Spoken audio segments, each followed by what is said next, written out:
Hi, everyone. My name is Adam Ross, and I'm talking to you from San Francisco, California, where I work at the Chinese American International School in curriculum development for our Chinese program, particularly in our middle school, as well as for tech integration for language learning. My talk today is entitled From SOS to AOK, and this is hopefully something on most of our minds right now after we've just gotten out of 3 months worth of emergency remote teaching as we've closed our schools and pivoted to online teaching, and thinking about what our classrooms may look like when we come back in the fall in probably some form of blended learning or blended instruction. So I'm going to talk to you about what blended learning should be like, how this actually may improve our teaching, and to show some tools that will help with this.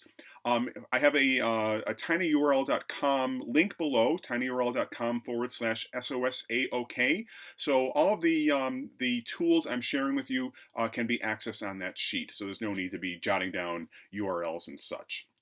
Let's jump in. In this virtual summit, we've been starting all of our presentations with can-do statements, and this one is no exception. And for my image, I'm using the successful ACTFL can-do statements for you to reference as you plan for any sort of activities you may think about for things you'll learn in this presentation. But my hope is that at the end of this talk, you will be able to strategize the use of a number of digital tools for online or blended learning opportunities in your own foreign language classes. And then also to think back a little bit about how in the past few months, as we pivoted to emergency remote teaching in our foreign language classes, you actually probably strengthened your abilities as a foreign language teacher. And a lot of these tools will continue to build your skills as we move forward.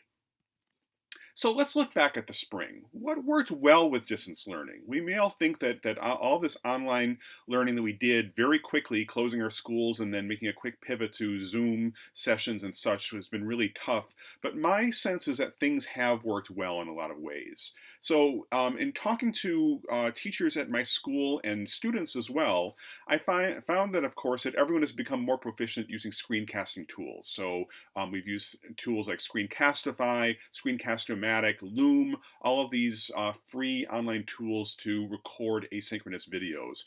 And then for our synchronous learning, we've all learned how to use Zoom, or in some cases, some classes may have met with Google Meet. These are all now features of our own pedagogy in foreign language classes. Second, in my interviews with just about all of our students at CASE, at the Chinese American International School, the students almost universally remark about how they are enjoying managing their own learning when working at home. They can decide when they want to work on things. Synchronous classes are much shorter. They can find they get their work done quicker, or they can find that they can spend more time on the things that they need to. Because of this, students have more voice and choice in completing their assignments and engaging with each other creatively via online tools. Grading often took a back seat. At our school, we decided to use a do no harm policy, and we froze grades at the point we closed our campus. And then any future work was, of course, graded, but no students' grades actually went down, which gave teachers the opportunity to be more creative in the type of the distance learning that they were engaging with, and students can feel like they could take more risks and work on skills rather than think about grades. This is a good thing in my book. So think about your own teaching. What would you add to this list? I talked about things that felt like that worked well in my school. You may have some other things. What worked well for you in your online learning experience? And think in terms of either synchronous sessions that you had online together with your kids via Zoom or another other form of webinar, or any of the tools you may have used. And I'm going to talk about some of the tools that we have used and that we will probably use in the fall to continue this. So let's take a look in our crystal ball and see if we can have a sense of what things are going to look like. I myself think that we're going to be doing a lot of blended learning as we reopen our classes because of cohort size, perhaps dividing classes so we have half the class coming in one day and half the class coming in another day. It seems to me that blended learning will be one solution to manage different groupings of students in the same class. So let's define first what blended learning is, first of all. The most succinct definition that I can find is that blended learning is an education program that combines online digital media with traditional classroom methods and requires both the physical presence of both teacher and student. In other words, you're together at times in a classroom with some element of student control over time, place, path, or pace to guide their learning experience. And oftentimes this will take place in the online or computer-based activities that you'll design for them, either to do in the classroom or at home or in whatever space they're in. Here are some other things that I think that will help define good features of blended learning. First, learners are engaged in a number of content types. So they'll be watching videos to test their interpretive listening skills. They'll be doing readings as well as to test their interpretive skills in terms of reading tasks. But they'll also be engaged in synchronous activities as well as asynchronous activities and all sorts of ways to show their own production, whether it be speaking, writing, etc. Second, there's plenty of opportunities to differentiate the instruction and give the students more choice of what they want to do and to personalize their own learning, to use a buzzword in online language, or online teaching rather. Next, this of course by definition will extend learning outside the classroom, but by using digital tools to facilitate this. There will be more ways for learner engagement, reflection, feedback, and this is done in both synchronous and asynchronous ways. And so I really do think this will be the primary mode of instruction for many schools for all classes, and this of course will be a part of our foreign language classes as well. So here's a simple image to help visualize what blended learning is. We'll have teacher-led learning in the classroom, but combined with online learning like we've done since mid-March up until the end of school, all online, and then doing this in a blended learning school approach. So think of this as you're combining the methods of what we did from September to March before we closed our schools, and then what we did online up until the end of school this past year.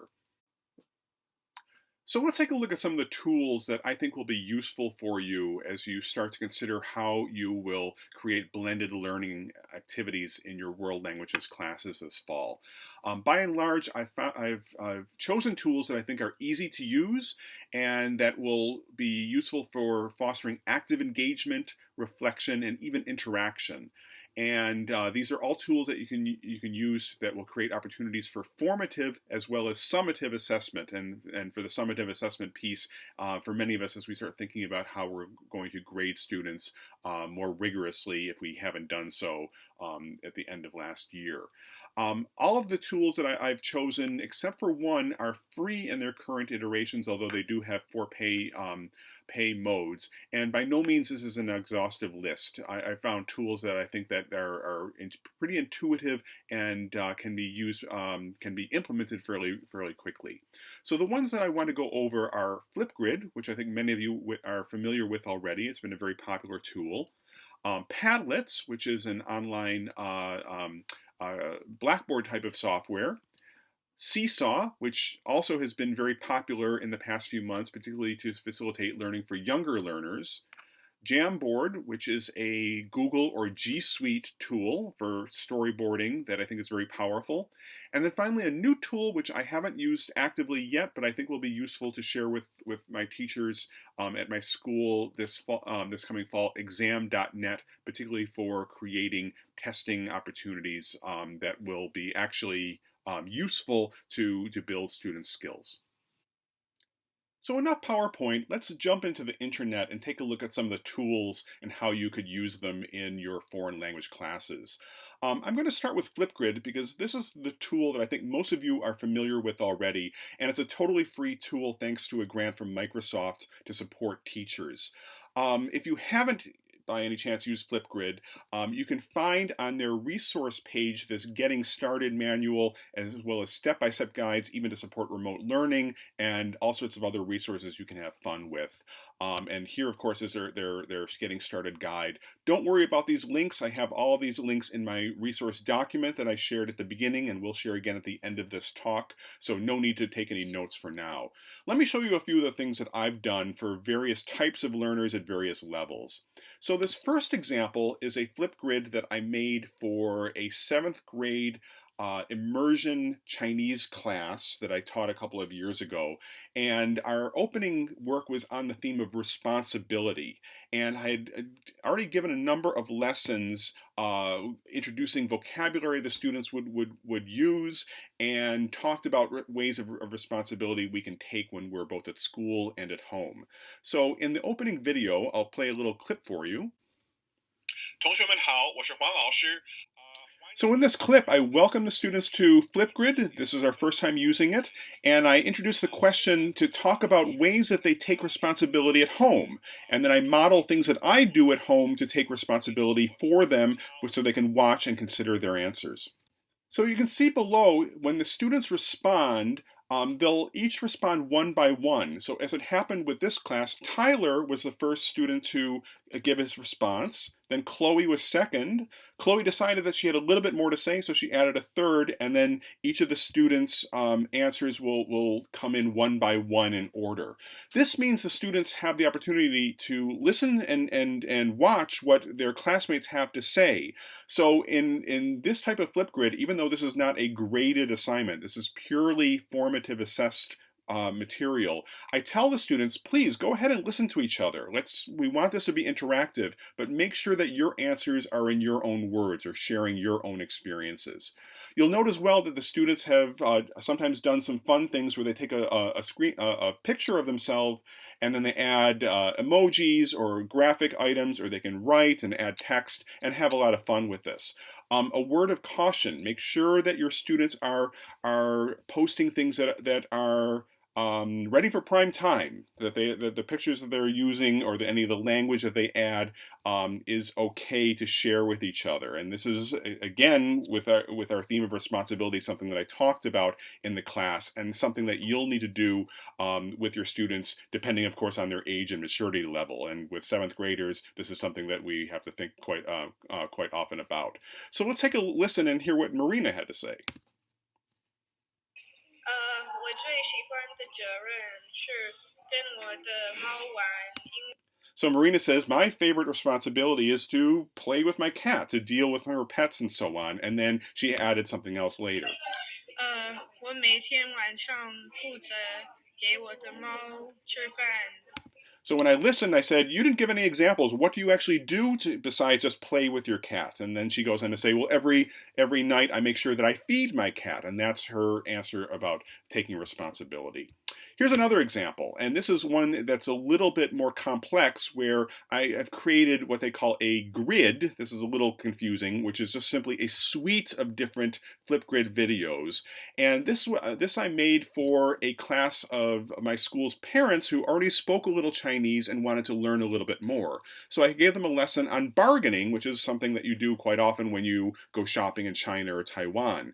And I have a sequence of videos that work like this. I give them a short video, and I because they're pretty novice level learners, I gave them some prompts to say, I use the word yao, that means want, and I give them a prompt about how they should answer. So here's my opening video. 你好，你要这个杯子吗? Hi, do you want this cup? And then they need to respond in a way to say, I love that cup, I want to buy it, or something like that. But then I have more videos. After they complete that one, they go to a second one where I say something like, wow, this is very cheap, 很便宜, you probably want to buy this cup, something like that. In the third video, I instruct my students to make a second attempt to bargain down the price and consider walking away if I don't lower it down to a price that's acceptable to them. And then I ham it up quite a bit in the final video. I act like the shopkeeper who doesn't want to lose a customer, and I go, 别走, 别走, don't go, using some new words, but of course I'm scaffolding it for them using the writing text right on the picture. And then the final task is to see if they can actually seal the deal and buy the cup. So you can see that this suite of Flipgrid videos is actually a scaffolding technique to get my novice level speakers to be able to go through a sequence of interpersonal exchanges that will prepare them to actually complete a bargaining task when they come back to the classroom. One challenge we may face with students who are more advanced in their speaking skills is that they will over-prepare and write out everything that they want to say. So here's a video where I try to mitigate this. 就开始录你的 Flipgrid 的时候，跟我一样，就是直接看你的镜头。So you can see here that I'm modeling looking directly at the camera and also pointing to my computer camera to tell the students to do the same thing when they record their video and to avoid just looking down at their notes but doing an actual presentation via the video.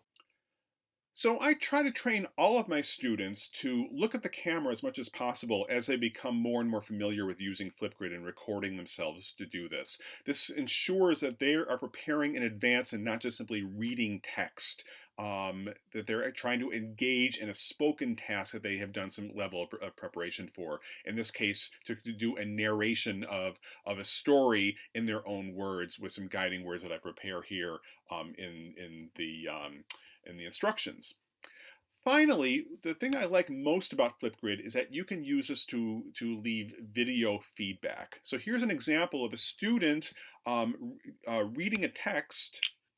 从前在深山里有一大群猴子。 And after I listen to it, he's recorded for about 5 minutes, I record my own video in response. 高志刚你好，刚才听到你的录音，你念得非常非常好。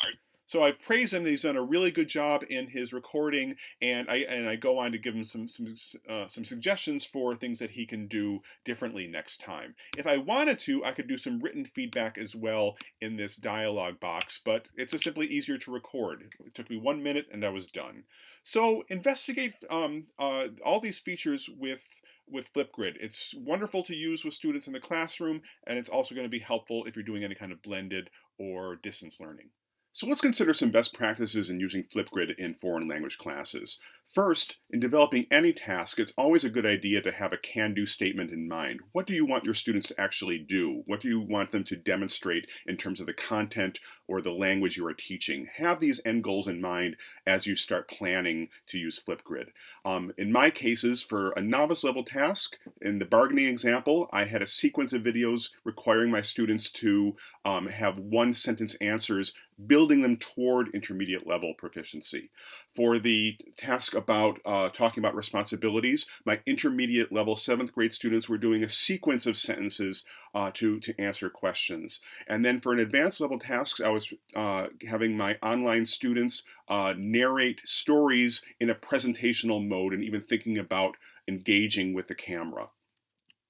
Second, as students complete their Flipgrid, make sure you monitor their content and give constant feedback. So in the case of Marina, I gave her feedback almost immediately, and she went back and recorded a second video almost right after she had recorded the first one to extend her speech. Similarly, depending on the age of your student, make sure that their content is appropriate. Third, generally try to make videos of yourself engaging with the language. You're providing more language input, you're modeling for your students, and then you're creating even a connection within a virtual experience. Find your own style even. I even showed that I kind of use a very funny and even hammy sort of mode to engage with students. I try to make it as fun as possible, but find the style that works for you. And then finally, figure out ways as you become more proficient using Flipgrid to extend tasks. So consider doing a full grid or a sequence of Flipgrid tasks as I did with the bargaining activity. So this might be a good time for you to stop and jot down a few ideas where you think you can start implementing Flipgrid in your own classes, particularly in the first week of class as we return in the fall. So next, let's take a look at Padlet. So Padlet is a virtual bulletin board, and right now you're looking at my dashboard of the large number of Padlets that I've already created. Let's jump in and take a look at what this looks like. So here is a bulletin board activity that I made for my same 7th grade class talking about taking responsibility in household chores, and all I did in the beginning is I just uploaded a couple of pictures showing chores. And at the top, I say that this Padlet is about doing chores, discussion and sharing. And I have a prompt where I ask everyone to share one type of household chore that you do in your home, how often you do it, for how long, and whether or not you like doing this chore, and why or why not.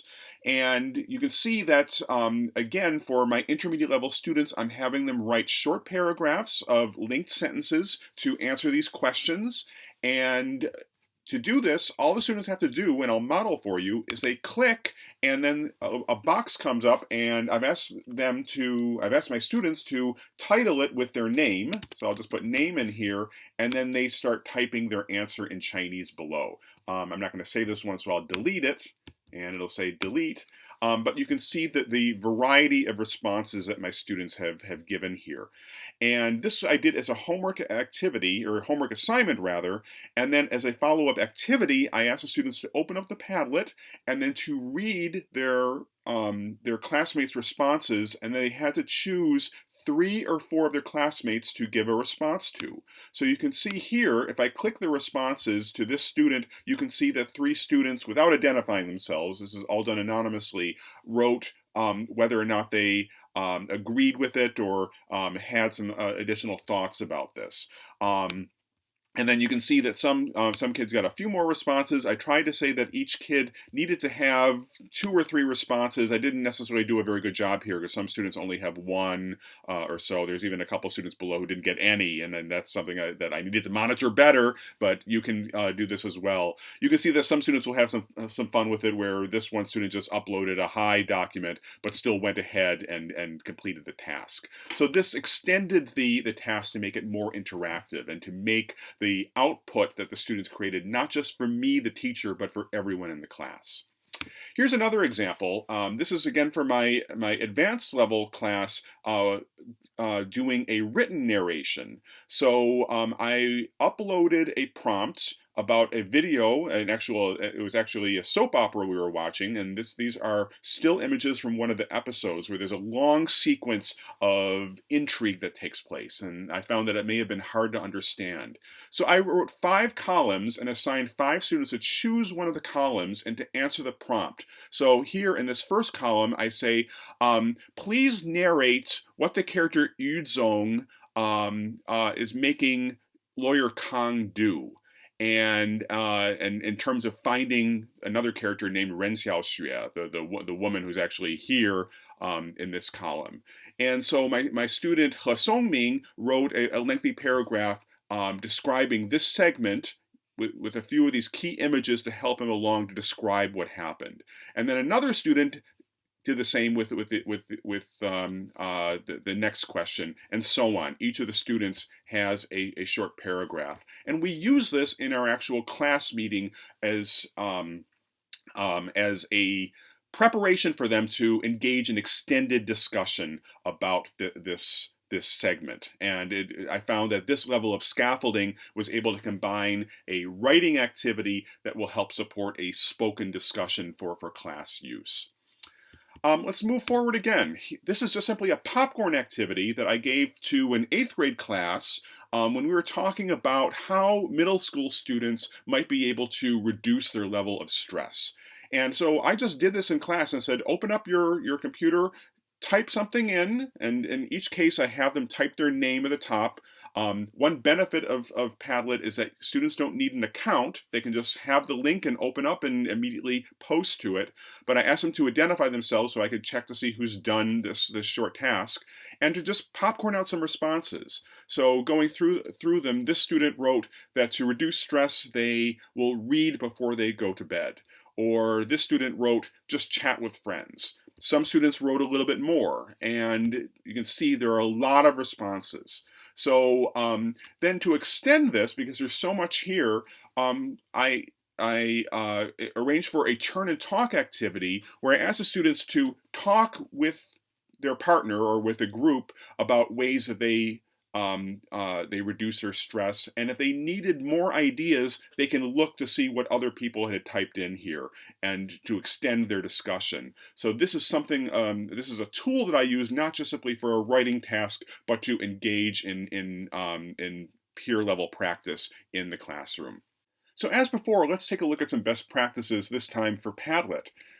Similarly, with Flipgrid, we need to have good can-dos when we're designing activities. And as before, we also need to monitor student output and think about ways to give appropriate student feedback. Please note that students can post anonymously in Padlet. So have a protocol that students always identify their posts via their name. And also take some time to get used to using some of the tools to manage student postings. When students post to Padlet, think about ways to extend tasks, whether you use the Padlet to support student sharing in group activities, or you're using the output in the Padlet to engage in student discussion, or even using the Padlet itself for students to extend their own writing, both their reading and writing, by reading each other's posts and responding to them. Finally, unfortunately, Padlet is not a free tool anymore. It used to be.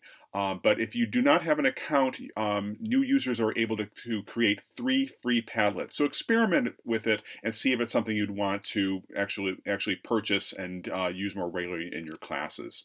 So what are some of the ways you would use Padlet in your own lessons? Take a moment to think. In this final section of my presentation, I wish to give a brief introduction to 3 fairly new online tools that will be very useful to you in delivering blended or online or even traditional classroom instruction this fall. The first of these is Seesaw, which is a completely free online learning portal where teachers and students alike can manage all of their learning and assignments in one place. I'm just going to jump right in and show you what it looks like for our 8th grade Chinese class. You can see here that our teachers have posted daily assignments with links to YouTube videos, Edpuzzle assignments, embedded games and puzzles, screencasts, audio and video files. It's all here, you name it. And the students, for their part, all they have to do is to complete their work is to click the green Add Response button, provide whatever level of work that they need to. This could be a video itself, this could be an audio file, or it could be written work, and then submit to the teacher. And then the teachers, for their part, can manage all of their work by clicking on the assignment and looking at the student work as it comes in. It's that simple, and this ease has made this very easy for younger learners and their families to manage their work. One downside is that for teachers who need to post assignments on a learning management system or other assignment portal, it cannot export out the assignment, so it might seem a little clunky since everything is managed within here. But it's a powerful, powerful tool, and I highly suggest you take a look at it if you think it's going to be useful for delivering online or blended learning. The next tool is a Google for Education app called Jamboard, and this is essentially an online interactive whiteboard function, similar to the whiteboard that we've often used in Zoom to share material with students while we're in a synchronous class. The benefit of this is that because it's all online and saved, we can share this with students if they're in a cohort at home while we're simultaneously teaching a cohort of students in a classroom, or to have students return to it later. I've done a quick mock-up of this, and I could be teaching a class and taking a pen and writing something down, or hola, or whatever we want to say. I've already written hello everyone in Chinese characters. Because this is a little clunky to do this with this pen, you can also add sticky notes and type into them, as I've done in Chinese with 大家好, hello everyone, or here in English. But you can also prepare in advance, and you can create little storyboards, as I've done here. Here I've taken screenshots from the AP Chinese test, the storytelling task, and added my own prompts, where I tell students, here, look at this picture, start a story, give these people names, tell us what their relationship is, tell us what they're doing. And this could be a classroom activity or even an online activity where students will have to practice what they would say here.